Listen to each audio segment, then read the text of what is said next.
고린도후서 12장 6절에서부터 12절까지입니다. 고린도후서 12장 6절서부터 10절까지입니다.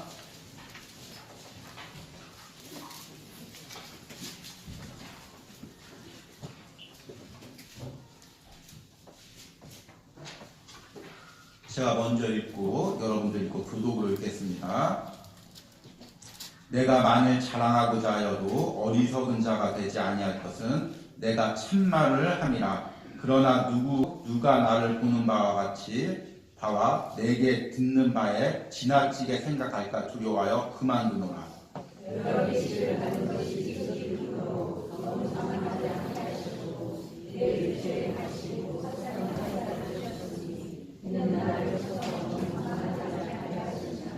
이것이 내게서 떠나가게 하기 위하여 내가 3번 주께 간구하였더니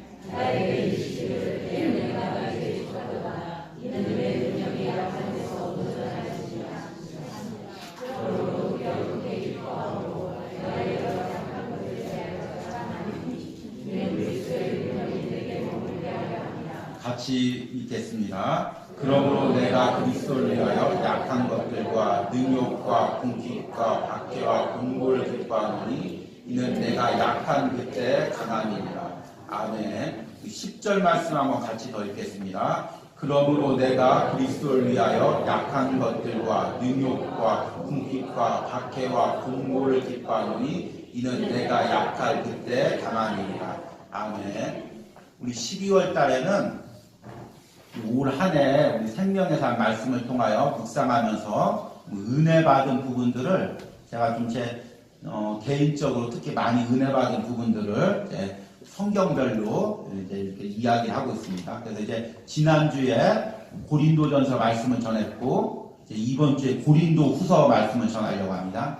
그래서 말씀의 제목이 연약함 가운데 주는 은혜입니다. 하나님께서 우리에게 은혜를 주시는데 우리의 강한 부분을 통해서 주는 게 아니라 약한 부분, 세상에서 부끄러운 부분, 들추기 힘든 부분 통해서 우리에게 은혜를 주신다는 것입니다. 그리고 우리 공동체 안에서도 하나님께서 은혜 주실 때는 잘난 사람, 세상에서 뛰어난 사람 주는 것이 아니라 부족하고 연약한 사람을 통해서 은혜를 주시는 것입니다. 그래서 그리스도 안에서는 약한 것이 부끄러운 게 아니라 자랑할 것이라는 것입니다. 왜냐하면 그것이 되게 은혜 받는 통로이기 때문입니다. 제가 이 연약함이라는 주제에 대해서 설교를 꼭 쓰는 얘기하는 예화가 있는데 그 예전에 본 동물의 왕국에서 본 장면입니다. 이 장면이 너무 인상이 깊어서요. 제가 이제 아주 오래전에 우연히 그 동물의 왕국 그 다큐멘터리 영상을 봤는데 사자 한 마리가 쩔뚝쩔뚝거리면서 걸어가고 있습니다. 무슨 이유에서든지 어디에서 아마 상처를 입어가지고 아마 이제 발이 다치고 몸이 다쳐서 큰 상처를 입어가지고 사자가 피를 흘리면서 걸어가고 있습니다. 근데 그 뒤에 하이에나 무리들이 한 10마리 정도가 어슬렁어슬렁 사자를 쫓아옵니다. 평상시에는 사자 근처도 못 가던 그 하이에나들이 사자가 어느 틈엔가 상처 입은 줄 알고 그 사자 뒤를 쫓아가는 것입니다. 그래서 사자가 쩔뚝쩔뚝거리고 피 흘리면서도 주저앉지도 못하고 뒤를 바라보면서 으렁으렁하면서 한 번씩 웁니다. 그 으렁거림 속엔 무슨 의미가 담겨있냐면 나 아직 죽지 않았다. 나 상처 입지 않았다. 나 멀쩡하다. 넌 보지 말아라. 아직 나 살아있다. 그것을 자기들로 얘기하는 것입니다. 그러다가 사자가 다시 지쳐서 쓰러지려고 하면 하이에나가 점점 가까우고 사자가 다시 뒤돌아보고 한번 으렁거리면 하이에나가 다시 도망가고 또 사자가 가까이 힘들면 다가오고 그러다가 결국에 사자가 쓰러지면 하이에나 때 무리들이 와가지고 사자를 물어뜯고 삼키는 것입니다. 이 장면을 보면서 어쩌면 우리 인생이 사자와 같은 인생이 아닌가 그렇게 생각해 봅니다. 우리가 세상에 살면서 여기저기 다 상처 입고 찢기고 아픔 당하고 고난이 있고 그런데 이것을 세상에서 내보이질 못하는 것입니다. 왜냐하면 요즘에 세상 사람들이 얼마나 악한지 얼마나 강팍한지 정말 누구 약점만 보이면 얼마나 무섭게 물어뜯는지 모릅니다. 그래서 요즘에는 학교에서도 예전에 제가 잘할 때는 나쁜 애들도 많았지만 나쁜 애들이 그냥 기껏해야 때리고 말았는데 요즘 아이들은 그냥 때리는 것으로 끝나는 게 아닙니다. 돈을 갈취하고 성적으로 학대하고 마지막 남은 자존심까지 밟아가지고 그 아이를 결국엔 죽게 만듭니다. 얼마나 잔인한 세상인지 모릅니다. 정치계에서도 경제계에서도 세상에서도 누구 약점만 보였다. 그러면 막 얼마나 물어뜯는지 결국에는 그 사람이 자살해야 끝나는 경우가 있습니다.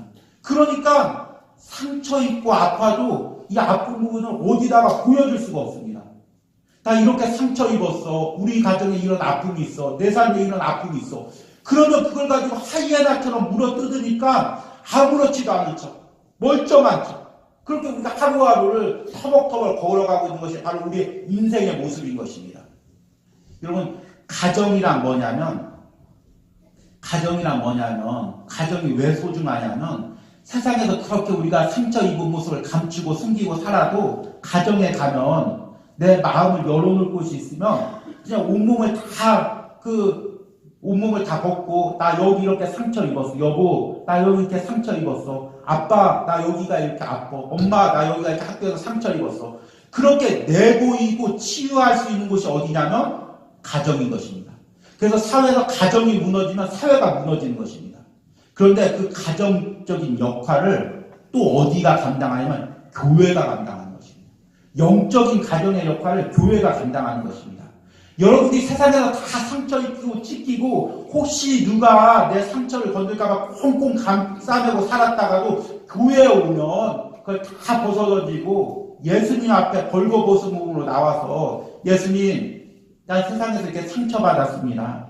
예수님, 나 세상에서 이렇게 찢겼습니다. 아픕니다. 나 만져주세요. 치유하세요. 그리고 그 예수님의 치유와 회복을 경험하는 것이 바로 교회인 것입니다.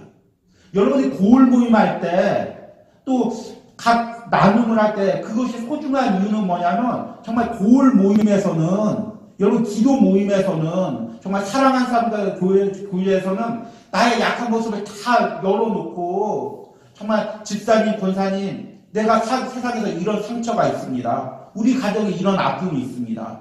그럼 정말 그 부분들을 놓고 같이 손 놓고 같이 울어주면서 기도하면서 회복되는 그것을 경험하는 것이 바로 교회 공동체고 고을 모임인 것입니다. 이런 모임이 되길 바랍니다. 근데 안타까운 것은 이런 세상의 흐름이 교회 안에서도 들어와서 정말 이제는 내 약점을 보여주기가 되게 무섭습니다. 내 약점을 누구한테 들추기가 어렵습니다. 그래서 사람들마다 교회 와서도 꽁꽁 자기의 약점을 숨기고 아무렇지도 않은 척, 세상에서 아무렇지도 않은 척 사는 것처럼, 괜찮은 것처럼 그렇게 우리가 허세를 부리고 그렇게 우리의 연약한 모습을 감추다 보니까 우리가 회복을 경험하지 못하고 은혜를 경험하지 못하고 예수님의 만남을 경험하지 못하는 것입니다. 여러분, 우리가 다시금 예수님 앞에 벗은 몸으로 나가기로 합니다. 진실한 모습으로 나가기로 합니다. 연약하면 어떻습니까? 사람들이 비웃으면 어떻습니까? 사람들이 조롱하면 어떻습니까? 내 모습 예수님께서 아시고 그 연약한 모습을 통해서 은혜 주시는데 무엇이 부끄럽습니까? 여러분들이 정말 예수님 앞에 올해 남은 기간 또 내년에 더욱더 진실한 모습으로 나가는 그런 은혜가 있길 바랍니다. 그런데 이런 세상의 문화의 흐름이 지금만 그런 게 아니라 바울이 복음 전하던 시기에도 똑같이 있었습니다. 이 바울이 전하던 그 복음 전하던 시대 문화를 헬레니즘 문화라고 하죠. 헬레니즘 문화는 그리스 문화하고 로마 문화의 그 시기를 헬레니즘 문화라고 합니다. 근데 이 그리스 로마 문화의 특징은 뭐냐면 인간 중심. 그러니까 여러분들이 그 그리스의 그 조각상들을 보면 아폴로 신이나 제우스 신이나 비너스 신이나 보면은 얼마나 그 신들이 근육질이고 또 막 여성 육감적으로 그렇게 조각을 만들었는지 모릅니다. 그러니까 그들에게 신이란 뭐냐면 강한 남성, 아름다운 여성. 인간이 그들에게 신인 것입니다. 그래서 그리스 로마 문화는 인간을 숭배합니다.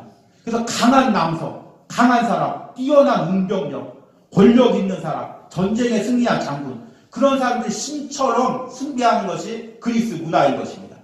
그런데 바울이 그런 문화 가운데서 우리 지난 시간에 말씀드렸듯이 정말 혼자서 초라한 모습으로 고린도 교회 가서 예수님과 예수님이 십자가에 못 박힌 것 외에는 알지 않기로 작정하고 정말 예수님만 붙들고 인간의 그 치장하지 않고 허세 부리지 않고 연약한 모습 그대로 복음을 전했습니다. 그리고 그 고린도 교회가 복음을 받아들이고 교회가 성장을 했습니다. 그런데 이제 성장하고 나니까 고린도 교회 안에 세상 문화가 들어온 것입니다. 그 내용이 이제 고린도 전서와 후서의 내용이죠. 세상 문화가 들어오고 세상의 문화에 세상의 시각의 기준으로 바울을 보니까 바울이 어떻습니까? 사도의 자격이 없는 것입니다. 왜냐하면 그들이 생각하기에 정말 하나님의 사도는 하나님의 사자는 겉모습도 멋지고 말주변도 뛰어나고 권력도 있고 물질도 있고 그런 사람이 하나님의 사자라고 생각하고 세상에서 뛰어난 사람 자신들이 세상에서 신으로 섬기는 그런 황제나 장군들은 그런 모습이었습니다. 그런데 바울의 모습을 보니까 어떻습니까? 성경을 보니까 바울이 좀 키가 작았던 것 같습니다. 그리고 몇십 년을 그 타지에서 복음 전하고 뭐 잠도 제대로 못 자고 매일 햇볕에 기울리고 풍랑 만나고 두들겨 맞고 그리고 행색이 얼마나 초라했겠습니까? 안 봐도 짐작이 가죠. 그리고 이제 고린도 후서를 묵상하다 보면 또 어떤 말이 나오냐? 바울이 말에 좀 어눌했던 것 같습니다. 그래서 바울 서신 보면 문장들이 굉장히 뛰어난데 말에는 좀 어눌하다는 그런 표현이 나옵니다. 그러니까 저같이 설교할 때 좀 많이 좀 이렇게 더듬거렸던 그런 것 같습니다. 그리고 또 하나 특징이 뭐냐면 고난이란 고난은 바울이 다 당했습니다. 이 고난 저 고난 아마 고난의 또 맞추면 좋습니다. 고난의 백화점이 아마 바울의 인생일 것입니다.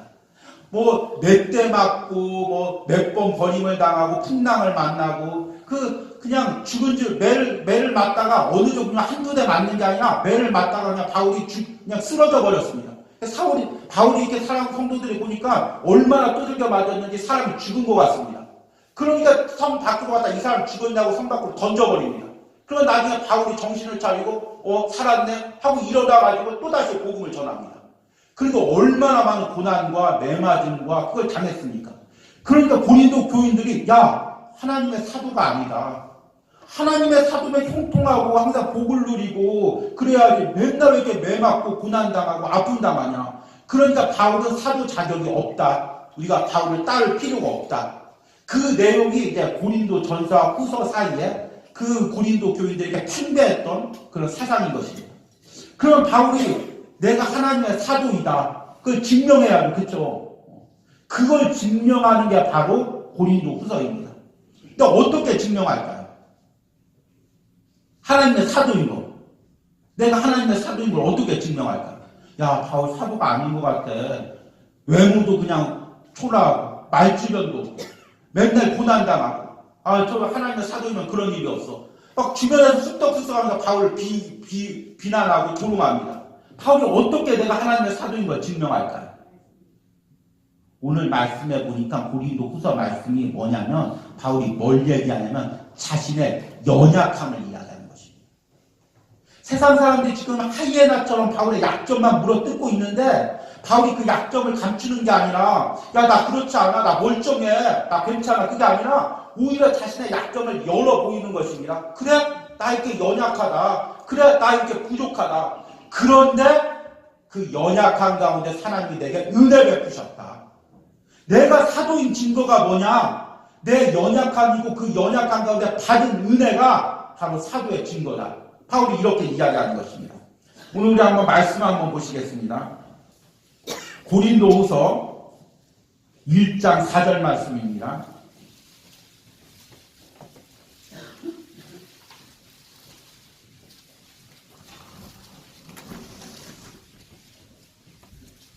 제가 한번 읽겠습니다. 우리의 모든 환난 중에서 우리를 위로하사 우리로 하여금 하나님께 받은 위로로서 모든 환난 중에 있는 자들을 능히 위로하게 하시는 이시도다. 바울이 환난을 당한 이유는 뭐냐면 정말 그 환난과 고난 가운데 하나님의 위로를 받고 그 위로를 그 경험한 위로와 은혜를 성도들에게 전하기 위해서 환난과 고난을 받았다는 것입니다. 또 1장 8절과 9절 말씀 보니까 형제들아 우리가 아시아에서 당한 환난을 너희가 모르기를 원치 아니하느냐. 힘에 겹도록 심한 고난을 당해 살 소망까지 끊어지고 우리는 우리 자신이 사형 선고를 받은 줄 알았습니다. 이는 우리로 자기를 의지하지 말고 오직 죽은 자를 다시 살리시는 하나님만 의지하게 하십니다. 바울이 고난을 당해서 살 소망까지 끊어지고 사형 선고를 받은 마음이 생겨도 정말 그 가운데서 더 하나님을 의지하는 마음이 생겨서 더 믿음이 강해져서 그 믿음으로 사명을 감당하게 되었다는 것입니다. 또 4장 7절과 9절 말씀 보니까 우리가 이 보배를 질그릇에 가졌으니 이는 힘이 큰 능력이 하나님께 있고 우리에게 있지 아니함을 알게 하려 합니다. 바울이 정말 자기는 질그릇 같은 연약한 육신이지만 자기 안에 보배를 가지고 자기가 질그릇이 되면 될수록 고난을 당하면 당할수록 연약함을 깨달으면 깨달을수록 더욱더 자기 안에 보배가 값지게 된다고 이야기하고 있습니다. 4장 16절과 18절 보니까 그러므로 우리가 낙심하지 않으니 우리의 겉사람은 낡아지나 우리의 속사람은 날로 새로워지는도다. 우리가 잠시 받는 환난에 경한 것이 지극히 크고 영원한 영광에 중한 것을 우리에게 이루려 하니 바울이 고난 가운데서 정말 하나님의 영광을 바라보고 하나님의 사명을 이루어간다는 것입니다. 그리고 이제 오늘 읽은 말씀 고린도서 12장 6절 이후 말씀을 보니까 7절에 보니까 자기가 받은 계시가 너무 컸다는 것입니다. 그래서 그것을 자만치 않게 하시려고 하나님께서 내게 고난을 주셨다는 것입니다. 그래서 9절 말씀 보니까 이것을 하나님께 또 떠나가게 했더니 하나님께서 오히려 9절 말씀에 뭐라고 하냐면 이는 내 능력이 약한 데서 온전하여집니다. 그 바울의 능력이 약한 데서 더 온전하여진다는 것입니다. 인간의 능력에 부족한 부분들이 있는데 그 부족한 부분들이 약할수록 더욱 채워져서 온전한 하나님의 능력이 된다는 것입니다. 그래서 바울이 그러므로 도리어 크게 기뻐함으로 나의 여러 약한 것들을 자랑하니 세상에서 약한 것들을 숨기고 들추지 않게 해야 되는데 그 약한 것들을 오히려 자랑한다는 것입니다. 이는 그 이유가 뭐냐면 이는 그리스도의 능력이 내게 머물게 하려 합니다. 내가 약할수록 그 약한 가운데 하나님을 의지할수록 하나님의 능력이 내게 머문다는 것입니다. 그 하나님의 능력이 뭐냐면 내가 사도인 증거라는 것입니다. 10절 말씀 보니까 그러므로 내가 그리스도를 위하여 약한 것들과 능욕과 궁핍과 박해와 곤고를 기뻐하노니 이 기뻐한다는 말을 다른 말로 말하면은 내가 그리스도를 위하여 약한 것들과 능욕과 궁핍과 박해와 곤고를 자랑하노니 여러분들이 자랑하겠다는 것입니다. 왜냐하면 내가 약한 그때 강하리라는 것입니다. 내가 당한 고난으로 내가 당한 연약함으로 내가 당한 핍박으로 하나님께서 내게 능력 주셨다는 것입니다. 그 능력으로 내가 사명 감당한다는 것입니다. 그 능력으로 내가 사도의 사명을 감당한다는 것입니다. 여러분들이 고울장으로 사명 감당할 때, 직분자로 사명 감당할 때, 교사로 사명 감당할 때 여러분 무엇으로 감당합니까? 여러분들이 가진 재능으로 감당합니까? 여러분이 가진 물질로 감당합니까? 오로지 하나님이 주신 그 은혜로 감당하는 것입니다. 그것이 바로 여러분이 하나님의 일꾼이라는 증표인 것입니다. 근데 그 은혜는 어디로 오냐면 나의 약함을 통해서 온다는 것입니다. 여러분들의 가정의 연약함, 여러분들의 자녀의 연약함, 경제적인 연약함, 물질의 연약함, 건강의 연약함, 그 깨어진 그 가정과 상처 입은 마음과 어려웠던 그 삶을 가지고 하나님께 매달릴 때 그 연약함이 은혜의 통로가 된다는 것입니다. 그 연약함을 하나님께서 은혜 베푸신다는 것입니다. 그리고 그 은혜로 여러분들이 사명 감당하는 것입니다. 그래서 여러분들이 약한 게 가정의 그 연약함들이 자녀들의 그 어려움들이 경제적인 어려움들이 건강의 연약함들이 세상에서 감춰야 될 거죠. 그런데 그리스도 안에서 자랑할 거라는 것입니다. 왜냐하면 그게 은혜의 통로이기 때문에 그것으로 은혜 받기 때문에 그것으로 사명 감당하기 때문에 저도 이제 그 청소년 시기에 굉장히 건강에 어려움들이 있었습니다. 그래서 제가 세상적으로 욕심이 있어가지고 나 좋은 대학교 가서 정말 부자 돼서 잘 먹고 잘 살 거야. 그런 마음으로 열심히 공부하다 보면 꼭 하나님이 육신의 건강을 치셨습니다. 그래서 다시 하나님 앞에 이제 꼬꾸라져가지고 하나님 정말 내가 몸부림쳤는데 내 능력으로 안 됩니다. 내 노력으로 안 됩니다. 이렇게 무너졌습니다. 하나님 도와주십시오. 그러면 하나님께서 그때 나를 만나주시고 그때 은혜 주시고 그때 사명 주시고 제가 지금 설교하고 청년들 가르치고 하는 그 모든 것들의 어떤 기본적인 은혜는 다 그때 받은 것입니다. 그때 그 연약함이 없었다면 아마 목회자로 설 수가 없을 것입니다.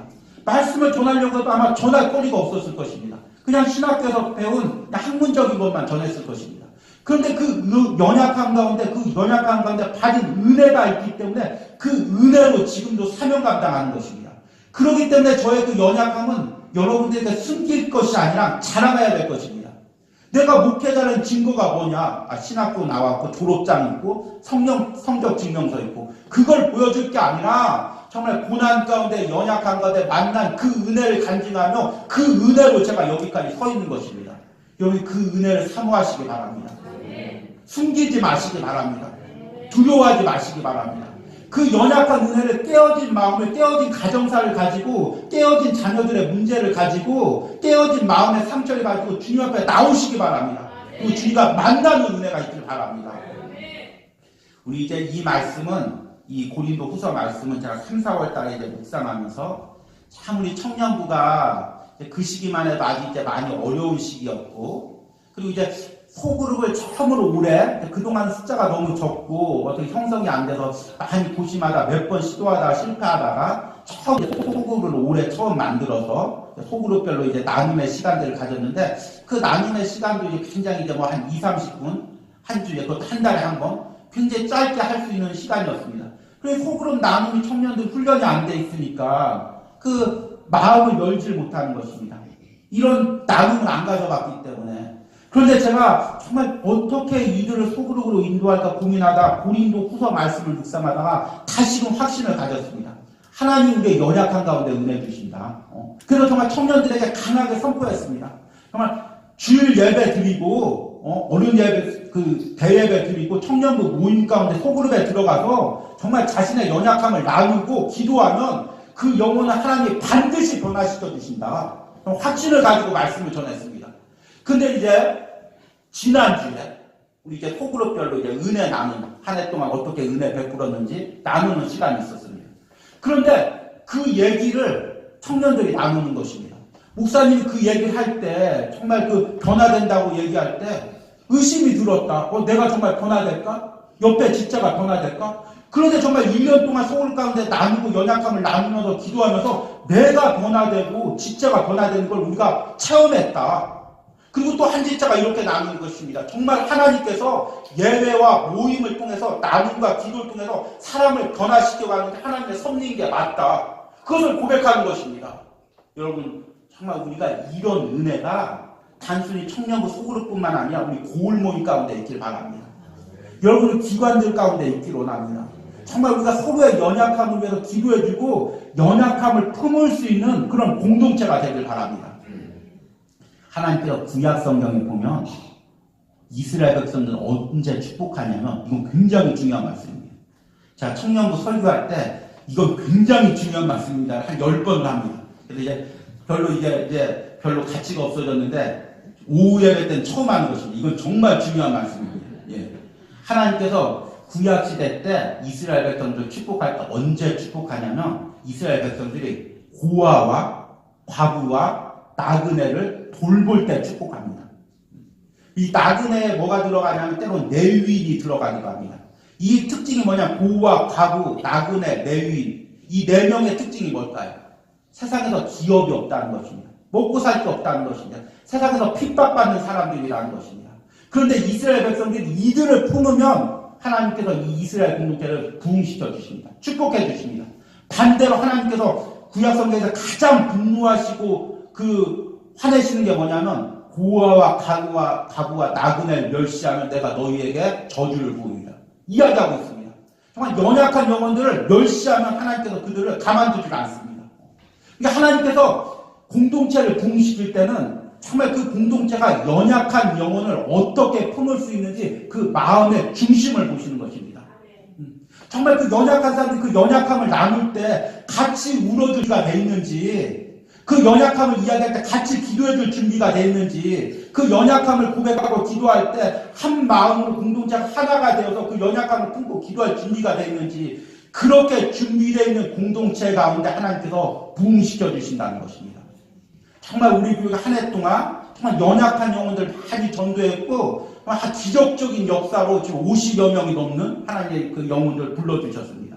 근데 정말 우리가 하나님의 마음으로 이들 품을 때, 같이 연약함을 나누고 같이 울고 같이 기도할 때 하나님께서 우리 교회를, 여러분들의 고울을, 기관을 부흥시켜 주시는 그런 은혜가 있길 바랍니다.